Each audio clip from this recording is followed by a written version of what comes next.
আমি বর্তমান মরিচ, বেগুন, বাঁধাকপি, তারপর আছে টমেটো, তারপর আছে কালো বেগুন, গোল বেগুন আমরা যেগুলো বলি, তারপর সিম, তারপর আছে তোমার হলো এই পেঁপের চারা লাগাই, তারপর আছে তোমার এই যখন বিটরুট সামনে আসতেছে বিটরুটের চারা দেবো, তারপর আছে ব্রোকলি, এই ধরনের সবজির চারাগুলি আমরা বাজারজাতে যেগুলো সবজির চারা চলে সবগুলি আমরা দিই। আর সাদুল্যপুরে আমি আশা করা যায় এই ধরনের লাচ্ছারি আজও কেউ করতে পারে না। আমার কিছু অর্থর সমস্যা, তো এই অর্থটা আমার যদি পাশে যদি যে কোনো সরকার থেকে যদি কোনো যে সাহায্য যদি করলে না, তাহলে আমি অনেক কিছু করে আমি সাদুল্যপুরে এই কৃষি অফিসারকে আমি দেখাতে মানে দেশেরও কিছু করতে চাই।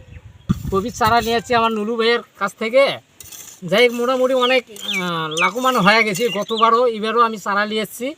এই চারাটা মানযুক্ত। নুলু ভাইয়ের যে কোনো চারা আছে, যত প্রকারের চারা আছে সব চারাই আমি নিয়েছি, মোটামুটি অনেক উন্নত মানের। আমাদের এই নুলু ভাই চারা উৎপাদন করে আমাদের সুবিধা হয়েছে, এখানে যাতে পাওয়া যায় নিয়ে এসে আমরা ভেঙে সরাসরি লাগাচ্ছি, আর চারার মানটাও অনেক ভালো।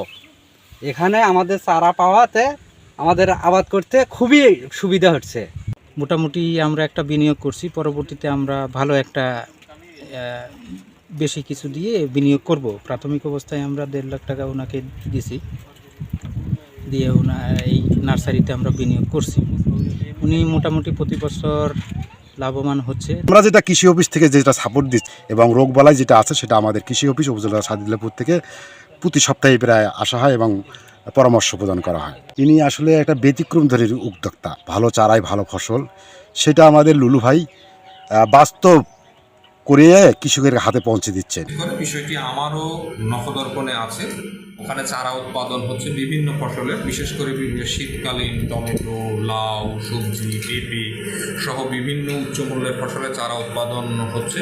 আমরা তাকে নজরে রেখেছি এবং আমাদের পক্ষে যতটুকু সহযোগিতা করা সম্ভব সরকারের পক্ষ থেকে তাকে আমরা সেই সহযোগিতা করব।